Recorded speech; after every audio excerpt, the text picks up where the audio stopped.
My name is Emily Williams, and this is my story. What would you do if your boss told you to lie, to cover their mistakes, and then tried to blame you when it all blew up?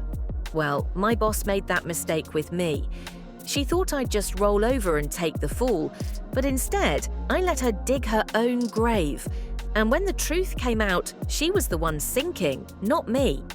If you've ever dreamed of watching karma serve justice to someone who abused their power, make sure to hit that like button, subscribe, and stick around. Because this is one of the most satisfying takedowns you'll hear all week. My boss told me to fudge reports. I let her destroy herself. What would you do if your boss told you to lie, to cover their mistakes, and then tried to blame you when it all blew up? Well, my boss made that mistake with me.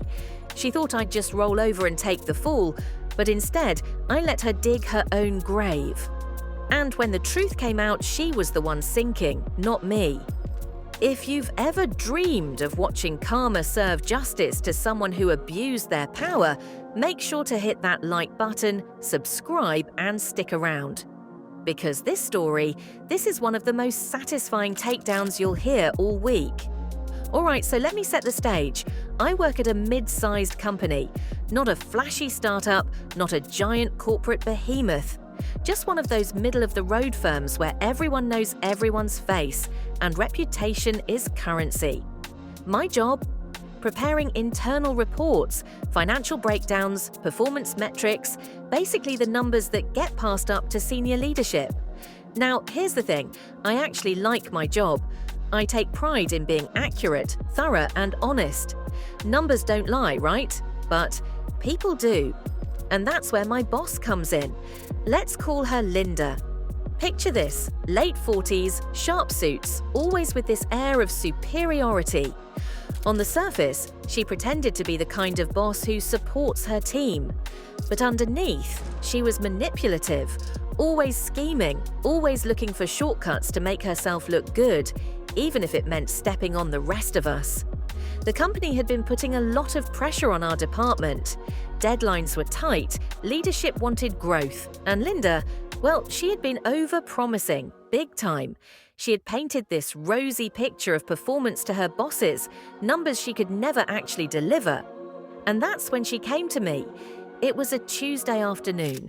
She walked into my office with this fake smile plastered on her face and said, "Hey, could you tweak those numbers a bit?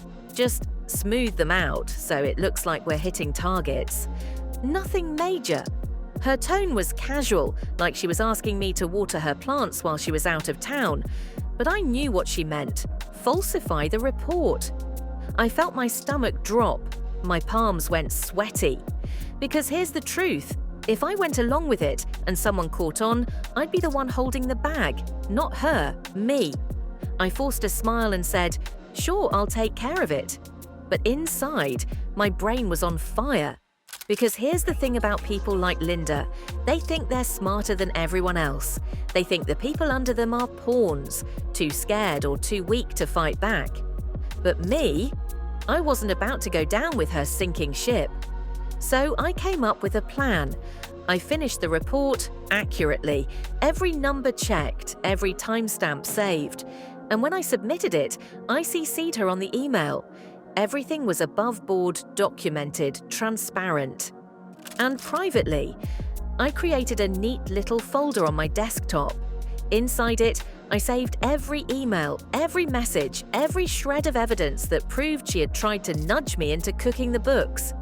I didn't scream, I didn't argue, I just built my insurance policy, and boy did I need it.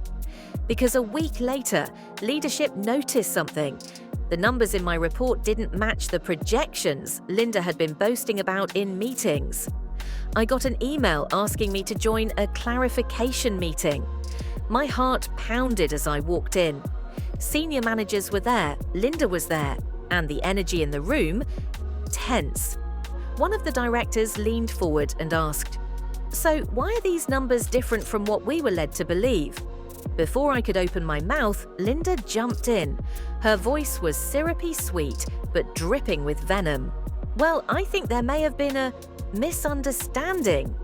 I told OP to make adjustments, but clearly they didn't quite grasp what I meant. She threw me under the bus. For a split second, I felt this white-hot rush of anger. My chest tightened. I could almost hear my pulse in my ears, but instead of snapping back, I stayed calm. Because remember that little evidence folder? Yeah, I had come prepared. I cleared my throat and said, "Actually, I think it might help if we review the email trail. I have all the communications documented." The silence in that room was deafening. I pulled up the emails, her wording, her suggestions, the final report. Every piece lined up perfectly. The director's eyes flicked back and forth between me and Linda. And in that moment, I saw it. The flicker of panic on her face. Her confident mask slipped. She stammered something like, That's not what I meant." But it was too late. The truth was undeniable. Over the next week, HR got involved. More meetings, more digging, and eventually, Linda was gone.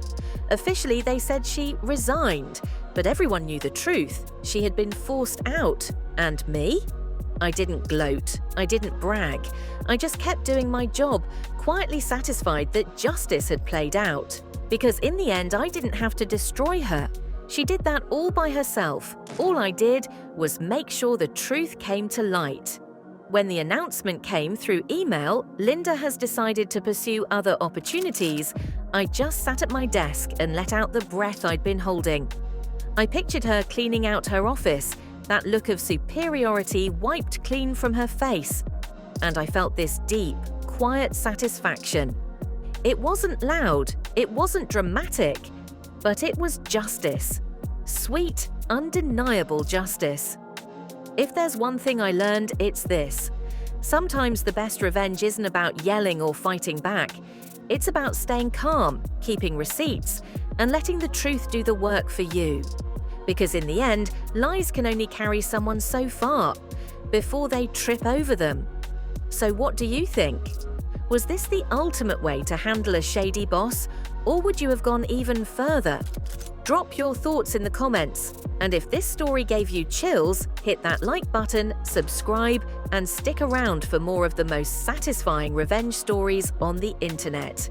Until next time, remember, karma doesn't miss.